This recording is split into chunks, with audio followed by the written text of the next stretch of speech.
Friday Night Racing. On Off the Ball. And they're off. Brought to you by Go Racing. Plan your day at the races at goracing.ie.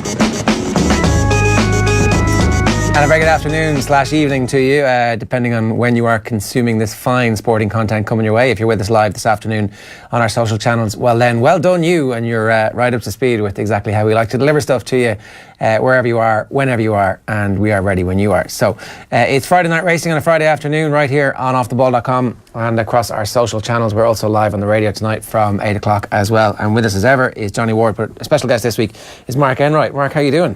Good, yeah, good, thanks. Not a bad time of your life at the moment. No, it's brilliant.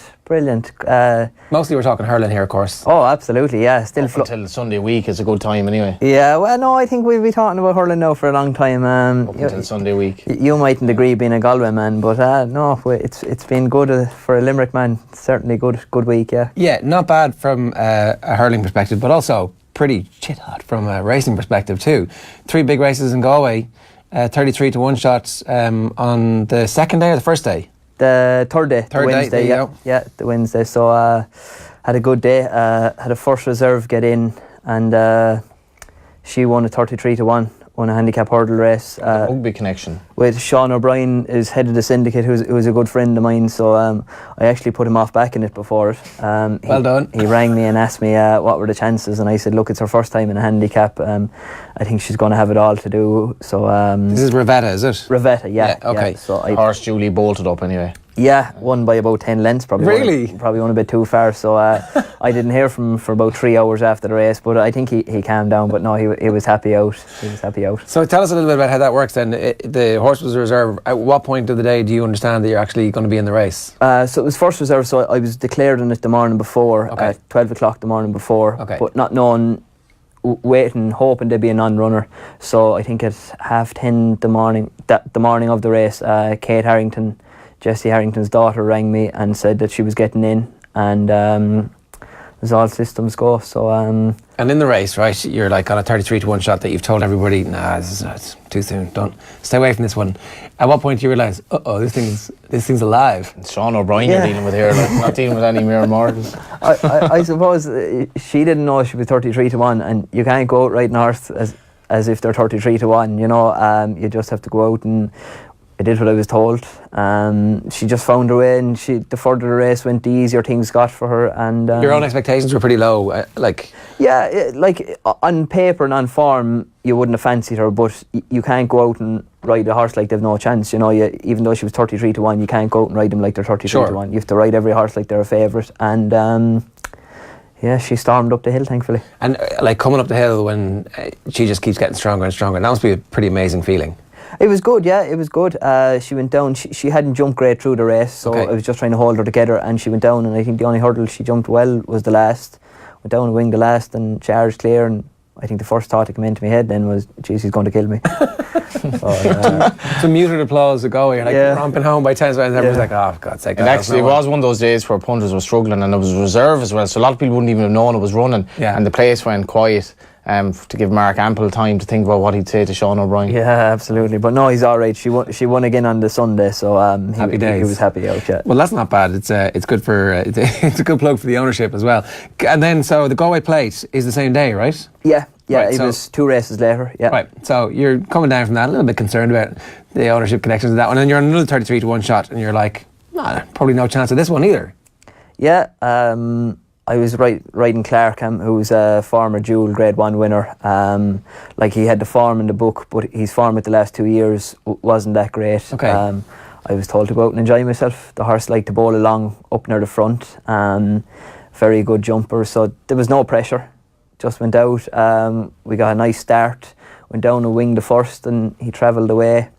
Winged every fence after that, and just got the others on the stretch. The horses behind me got them on the stretch jump and took a length or two out of them at each fence, and he stormed up the hill 33-1 as well. And so when are you thinking, like, during the race that you're going to win? So is that, like, from quite far out, you're thinking, wow, this is great, this is going really well? In this instance, because he's jumping well. Yeah, he was jumping super, and I knew I was getting the ones behind me on the stretch with his jumping, but I also thought he's kind of more of a 2-miler than a 2-6 horse.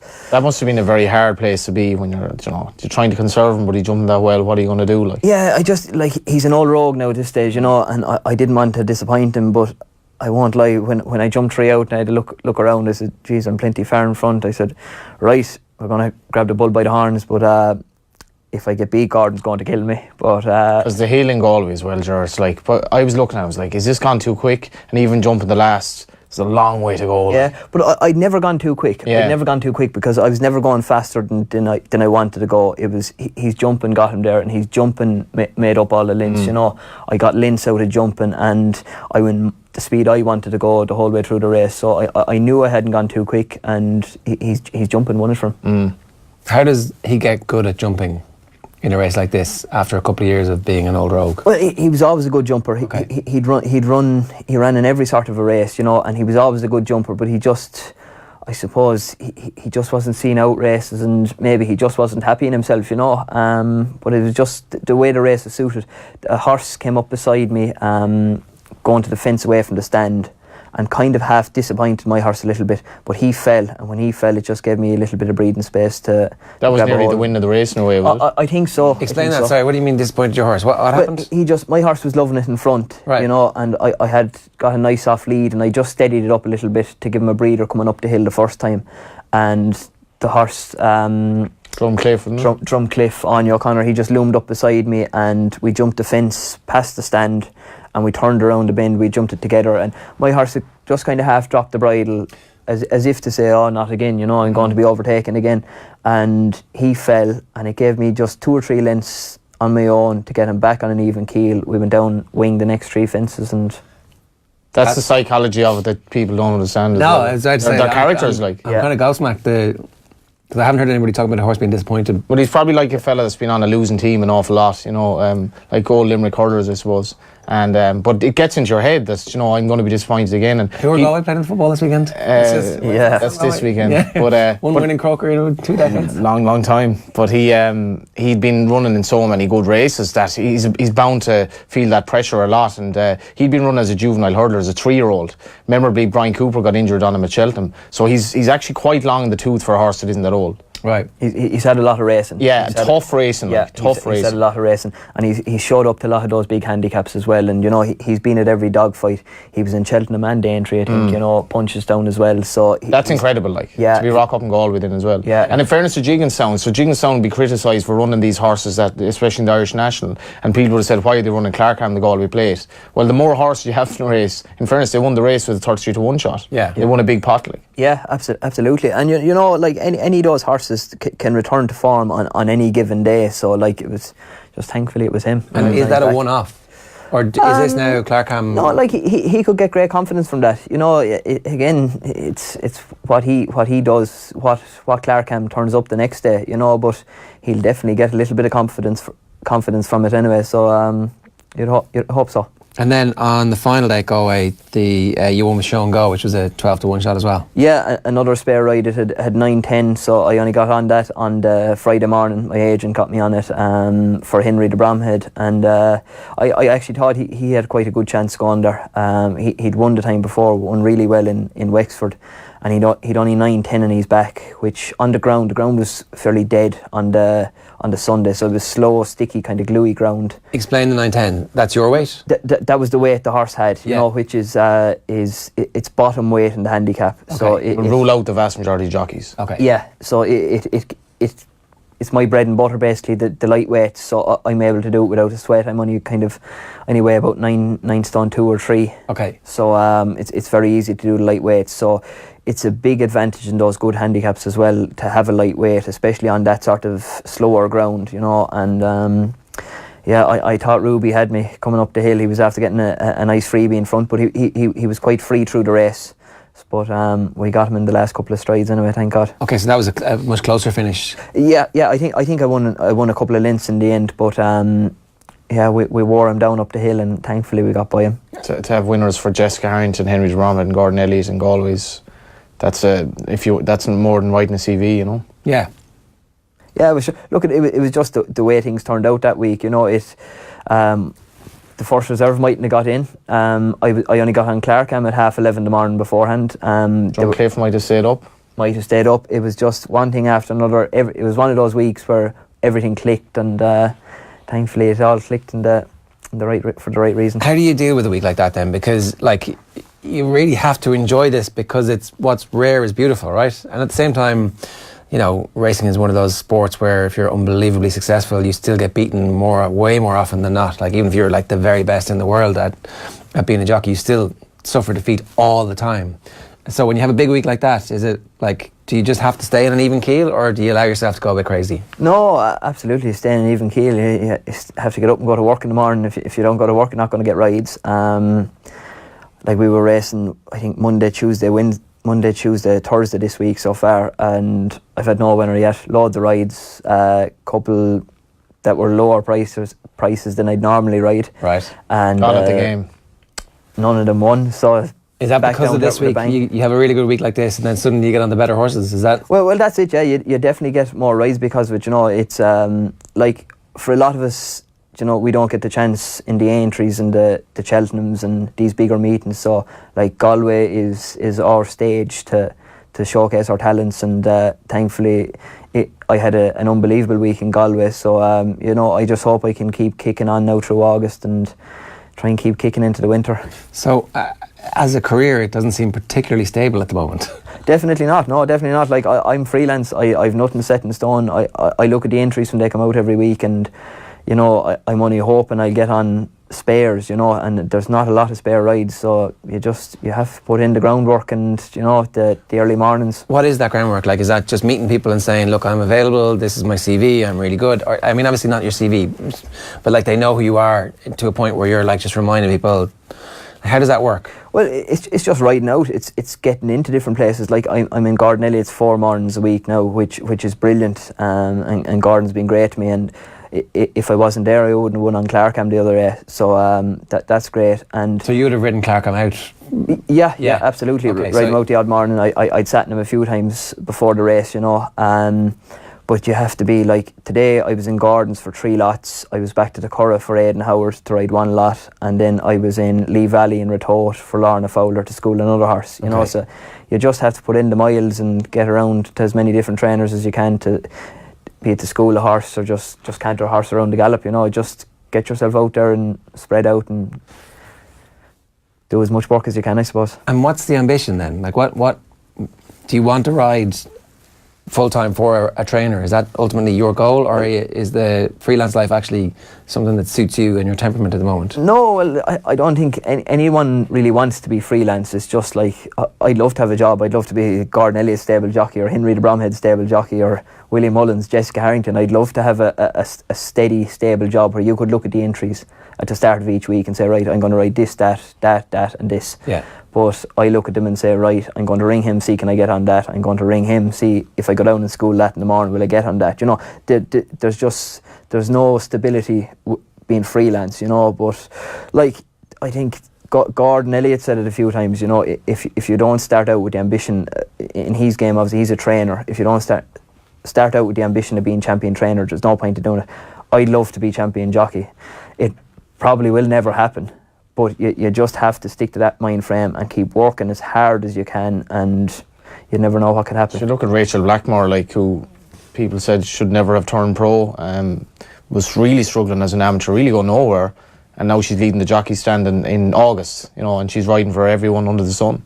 And why can't you believe, you know, if you believe in your own talents? Absolutely, and Rachel believes in herself, and she works unbelievably hard. She works as hard, if not harder than anyone else, you know, in the weigh room, and she's at every school and race, you know. You could find her anywhere. You could turn up in a field in Wicklow to ride work for someone, and Rachel will be there beside you, you know. So she puts in the hard yards as well, and, you know, she's getting what she deserves now. It's kind of like comedians playing small halls, and then overnight they have they're selling out the point. Everybody's like, well, you know. Yeah, well, racing, you don't get time to celebrate because you're riding in the next race. It's never-ending racing. There's racing pretty much every day, bar like Christmas Day. So there's no time to let up, and you can't. Mark just has to kind of look to the future now and enjoy Galway, but you can't just rest in your laurels or you're done, because Irish racing is far too competitive. It's a small pie, and you know the main jockeys have a certain portion of it, and you have to fight for the scraps, like. Yeah, and you are competing against everybody else in the weigh room. Like, it's noticeable whenever you see footage from the weigh room that there's a camaraderie, but there must, at the heart of that, also be a cutthroat. If I don't beat you, my family might not eat this week. Absolutely. Well, you're self-employed, like, so you're working for yourself, nobody else. So you have to, like, when you go out there, like, you have a lot of friends in the weigh room, but if someone looks for an inch that you don't want to give them, you don't give them that inch, you know. No, we all look after one another, you know. You have to look after lads. You don't ride dangerously or anything else like that, but it's just, you're self-employed. You're out there to win for yourself, the trainer you're riding for, and you need to, you know, you need to give it 100%. The poor old owner. And the poor old owner, yeah. But no, it's, as I said, you're self-employed. You want to get off your chest there, Johnny? The owners are looking at him like, you know, Mark, you're riding for me today, you know, and I want the best, like, and I don't care if it's Ruby Walsh coming up your inner. Do you know what I mean? Like, smack him if you have to. Yeah? Yeah. On the head. However he'd react to that. Yeah, I'm sure he'd just take it lying down. It's definitely, I don't think so. That's definitely his character, all right.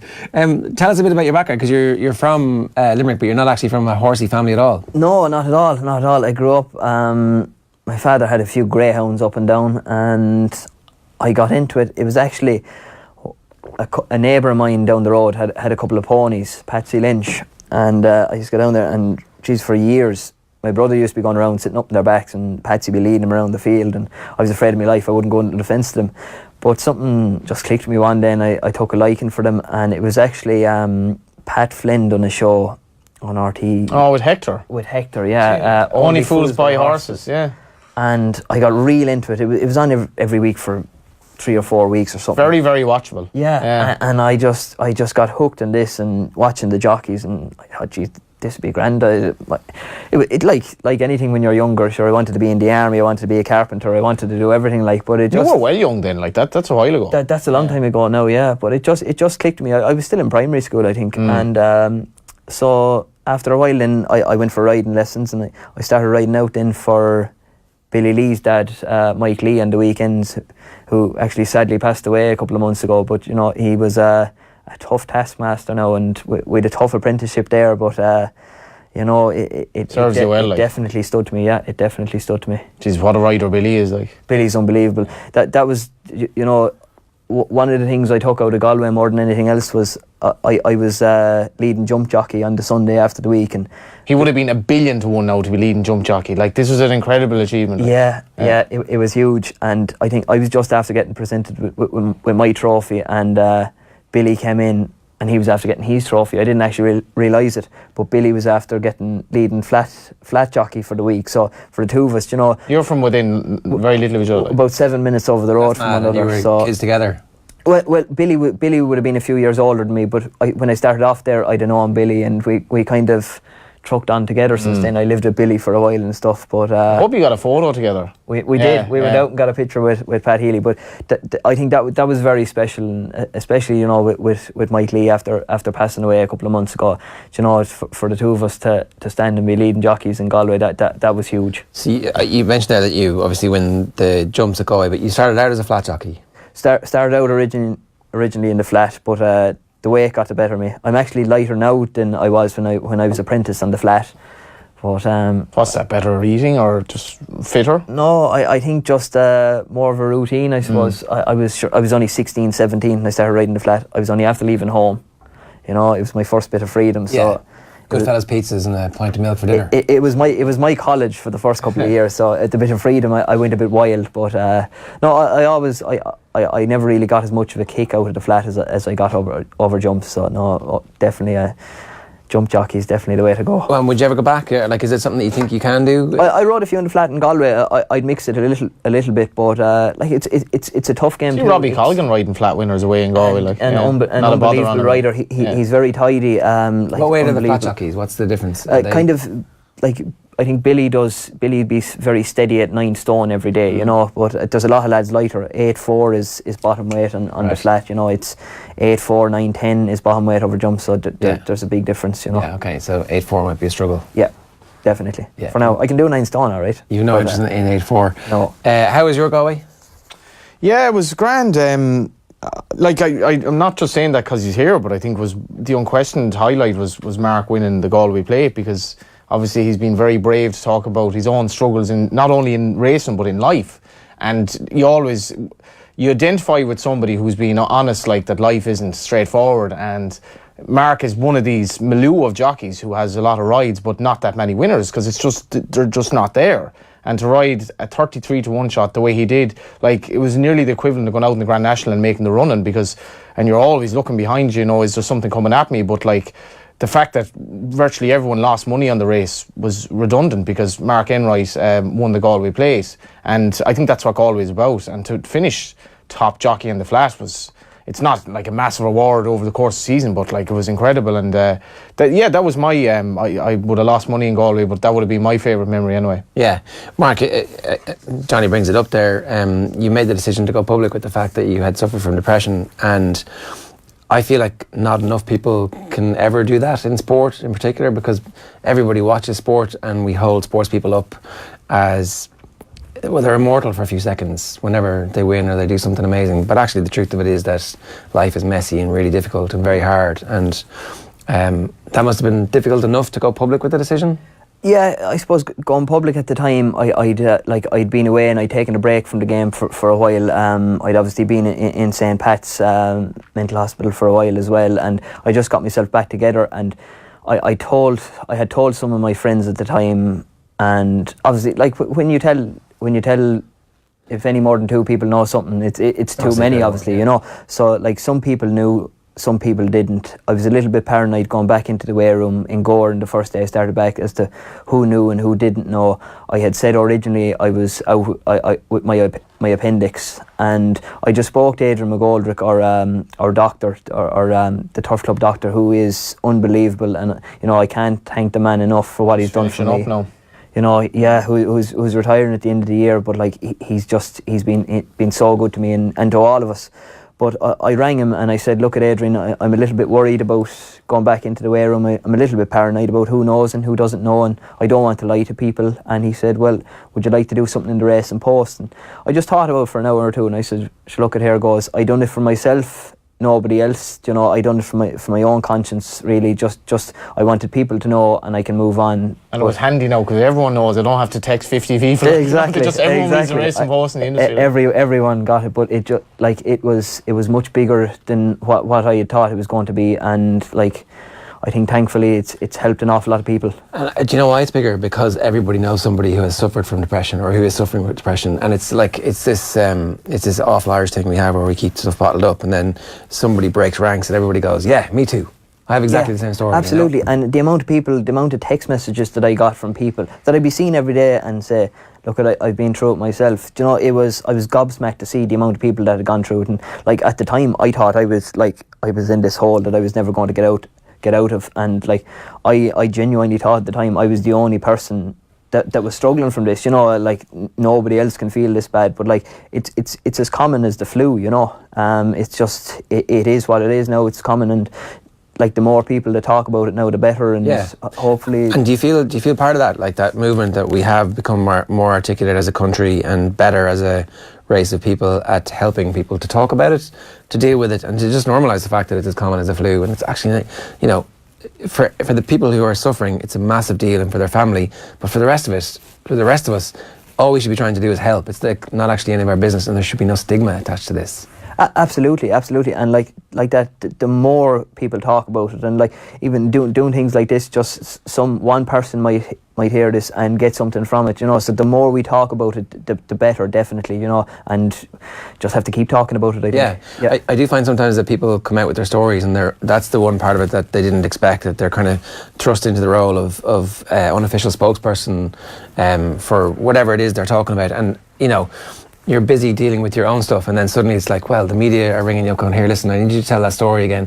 Yeah. Maybe put a bit more sorrow into it for us, will you? You know, yeah, like, it's something I get a lot of now. You know, anytime something goes wrong or something, and even after winning the Galway Plate, I suppose it was just like the word depression was brought straight back into it. But you know what? I don't mind, because the more the word is used and people hear it, the better. The bad thing about that is, well, like, there are hundreds of jockeys or whatever, like, and when Mark Enright, like, I will always associate Mark Enright with the lad who was admitted publicly that he had depression, but like, there are 50 other jockeys who have or had depression in Ireland or England, or many more. Like, the study was done, and it's actually very, very widespread, and it's probably a sport that half leads itself, because, you know, you're often starving yourself a lot, you're under immense pressure, it's very, very difficult. And Mark Enright, it's kind of like that no footballers are gay because no footballers ever come out gay. That's clearly not the case. There are a lot out there. It's just that Mark was brave enough and was in the right place, I suppose, to tell his story. So it's a lot more common. It's just others are just dealing with it in a different way, which is fair enough. And it definitely feels like racing as a community is ready to deal with that kind of stuff. Like, it feels like, I mean, there's definitely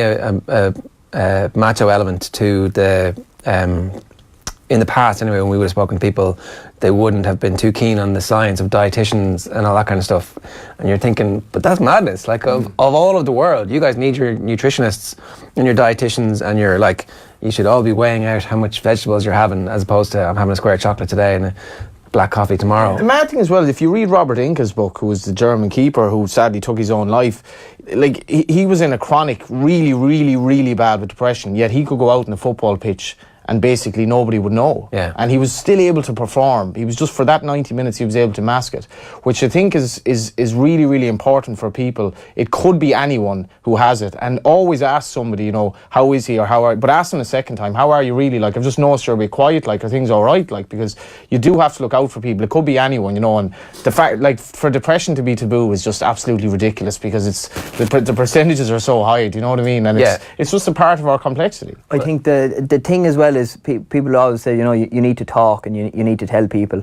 But a lot of the time, for me personally, definitely anyway, it was, what do I tell someone? I don't know what's wrong. You know, I don't know why I'm feeling like this. Like, how do I verbally get it out there? What do I say to someone? But I suppose you just have to tell them, I don't feel quite right. And, you know, you maybe seek the help of a doctor or someone, but just definitely get it out there to someone that I'm not 100%, you know. It came out by accident for you? It came out, I had a breakdown. It was very weird. One Sunday I was walking home, and like I was, to be honest, I was almost at the point of no return, and I was walking home from the town, and it was the only day, it was the year Mark Walsh was flying. He was almost champion jockey, you know, and it was the only day that year that Mark had no ride.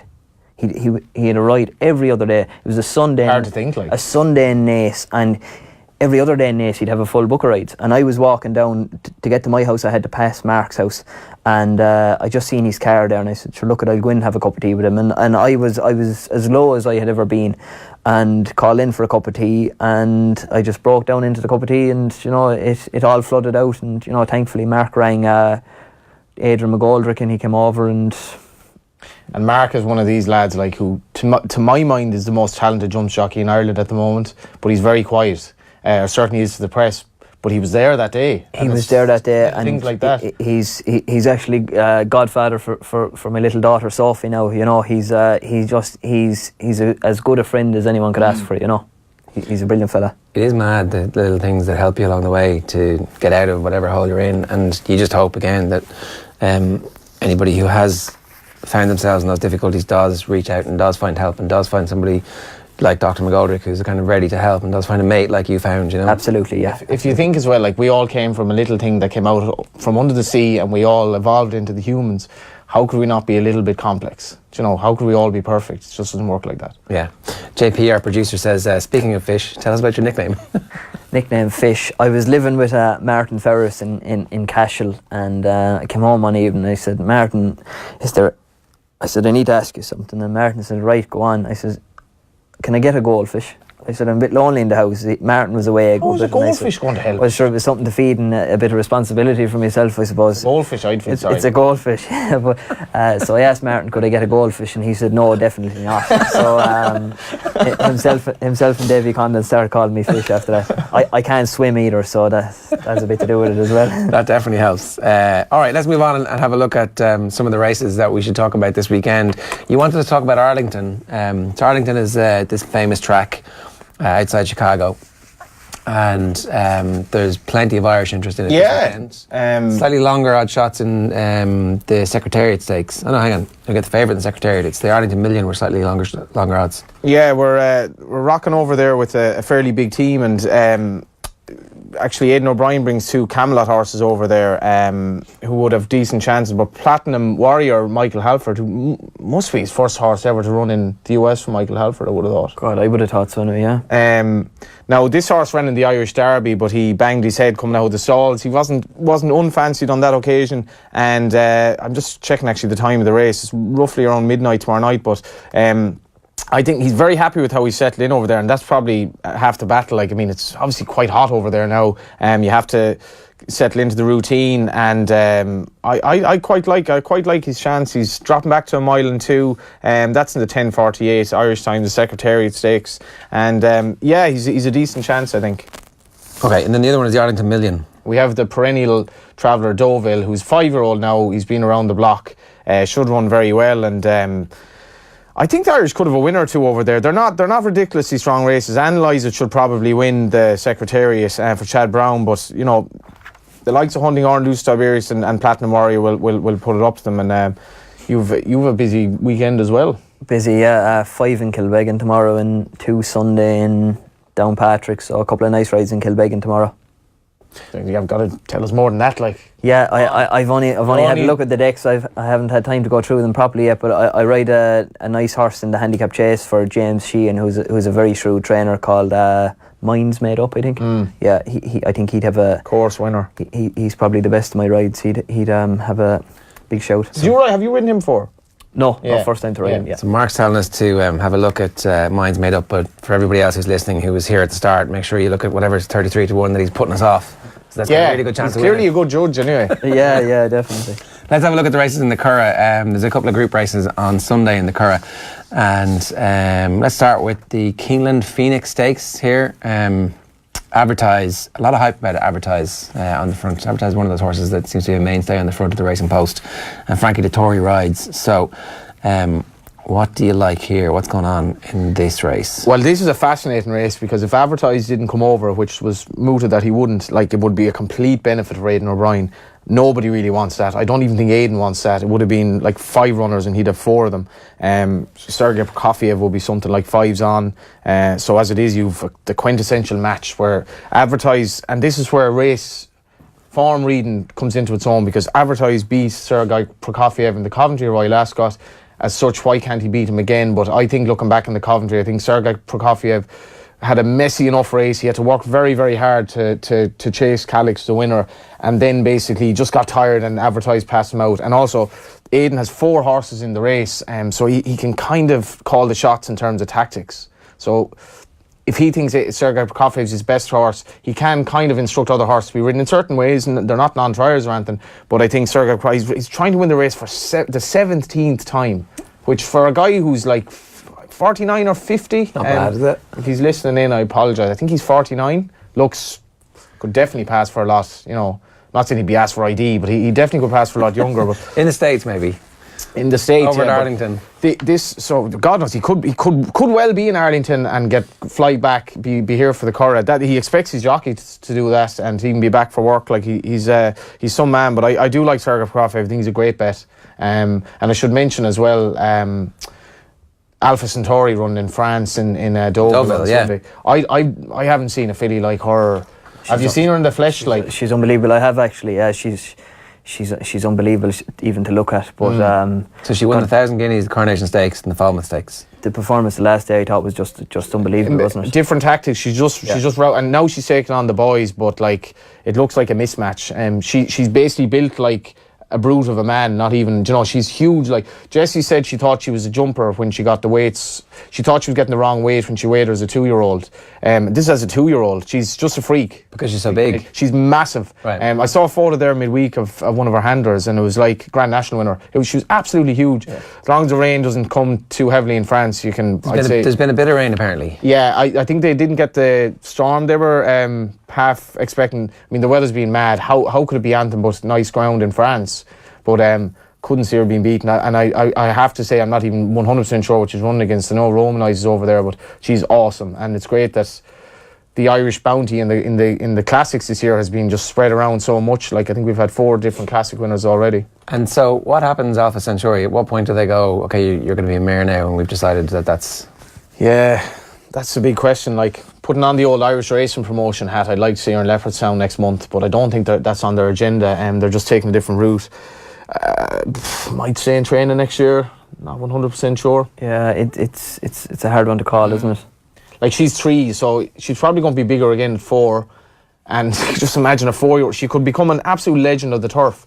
You know, Trev kept going, Abel kept going at 4. I'd like to see it. The family don't need the money. She's not a stallion, so she's not going to miss out on millions for her first year. She can only have one, baby a year. So I would hope that she stays in training at 4. I think racing really likes stories like that. Also, she's a filly, and we warm to fillies and mares. Yeah, okay. So we didn't look at the 10 past 4, which is the Qatar Racing and Equestrian Club Phoenix Sprint Stakes. Yes. Also on Sunday at the Curragh. Gordon Lord Byron rocking up for what must be his 100th appearance. He's been like Tom Hogan, had a winner in Galway, a trainer who's been around the block for a long time. 10-year-old now, Gordon Lord Byron. I think Spirit of Valor will win this for Aidan. He's reverting to sprinting a bit, but he's a good hardy horse. Probably the class act here. Wouldn't want rain. A little bit of rain today, but I was even in Sligo the other night, and I couldn't get over how quick the ground was. I was just walking across it, like the country's, like for Sligo to be that. Yeah, it's unreal. We were there last night, and the same thing again. Yeah, for jumpers, like. Yeah. So, but I would like Spirit of Valor in that 4:10, the Phoenix Sprint. You must have fallen on this hard ground over the summer, have you? Yeah, too many times. Yeah. And is it like noticeably different? The smack. Even the soft falls during the summer hurt. Yeah. I'm sure the falls hurt all the time. And the softer ground is not too bad. Actually, Kieran Kelly passed away in Kilbeg in a fall, and he's honoured in one of the races, I think.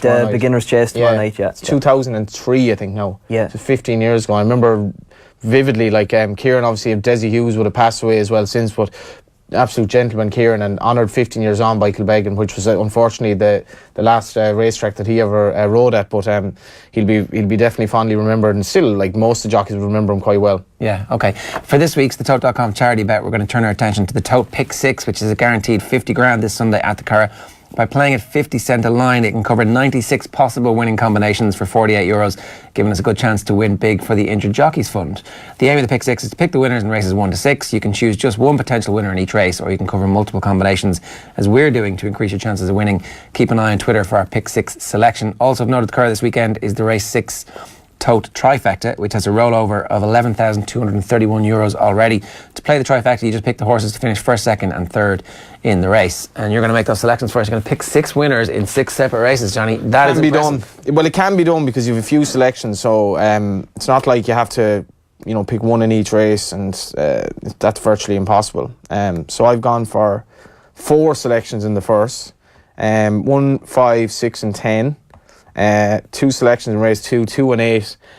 Race 3, 1 and 2, and now I'm going to go a bit brave and tip Sergei Prokofiev and Spirit of Valor just on their own in race 4 and 5. So race 4 is 3, race 5 is 5, and then if we're still going for the 50 grand for the Injured Jockeys in race 6, 2, 6, 12, 13. Well, that'd be good.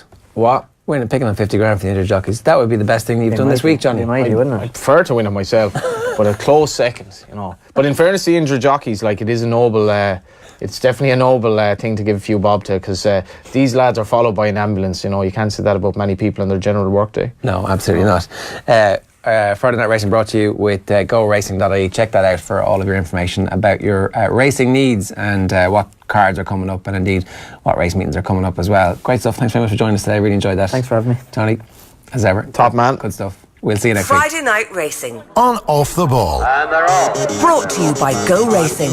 Plan your day at the races at goracing.ie.